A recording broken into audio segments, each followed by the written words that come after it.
Եթե ուզում ես գուշակել ազգի տապական, նայիր նրա երիտասարդությանը, սրանք Գարեգի Նժդեի խոսքերն են։ Երիտասարդական քաղաքականության պետական հայեցակարգի համաձայն երիտասարդ ասելով նկատի ունենք 16-ից 30 տարեկաններին։ Երիտասարդն ակտիվ է, եթե ընդգրկված է որևէ երիտասարդական կամ հասարակական կազմակերպությունում, ակումբում, կուսակցությունում, մասնակցում է դրանց գործունեությանը։ Երիտասարդական ակումբների դաշնություն հասարակական կազմակերպության տվյալների համաձայն Հայաստանում երիտասարդության միայն 5%-ն է ներգրավված նշված ոլորտներում։ Յուրաքանչյուր երիտասարդ ունի իր դերը հասարակության մեջ, ակտիվ են որոշ մասում։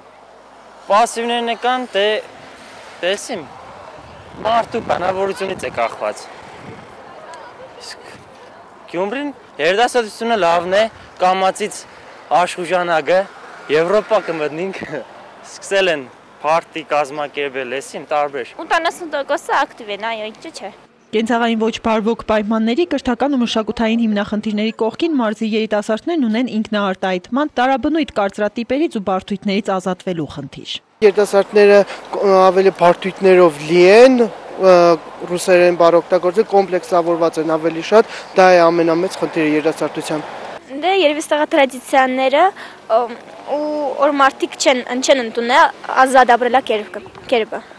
Սակայն բարդույթները երիտասարդների միակ խնդիրը չէ, Շիրակի մարզի երիտասարդությանն առավել հուզող խնդիրը աշխատատեղերի բացակայությունն է։ Ժամանցի կենտրոններն են պակասում, աշխատանքի խնդիրը կա ու կա։ Գործը պակաս է, որովհետև շատ տղաներ, աղջիկներ չհայլություն կան, որ գործի տեղ չունին, աշխատելու վայր չկա։ Այստեղ տեղեր չկա, որ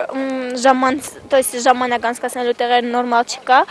ու մարդկանք պրոստը համել երիտասարդությունը վախենակ ասենք обсуждениաներից, որ մարդկանք կյանց ասուժդաց կենան։ Եթե ուզենան, կարողանան գտնել ինչ-որ հետաքրքրություններ, որովհետև պետք չէ պատճառաբանել, որ մեր քաղաքում չկան հետաքրքիր վայրեր, որովհետև դրանք իրականում կան։ Ուղղակի երիտասարդները չեն փորձում գտնել, հետաքրքրվել եւ մասնակցել ինչ-որ հետաքրքիր միջոցառումների։ Ֆինանսը լինի,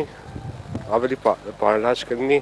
Ընդ որում մարզերի երիտասարդների մեծ մասն իր ապագան տեսնում է մարզից դուրս, հիմնականում Երևանում եւ արտերկրում։ Այս հանգամանքը պետք է մտահոգիչ լինի բոլորիս համար, քանի որ մեր երկրի ապագան պայմանավորված է հենց երիտասարդների ձգտումներով ու մասնագիտական գիտելիքներով, երազանքներով ու հաստատակամությամբ։ Ցայք հեռուստաընկերություն Ազդարար։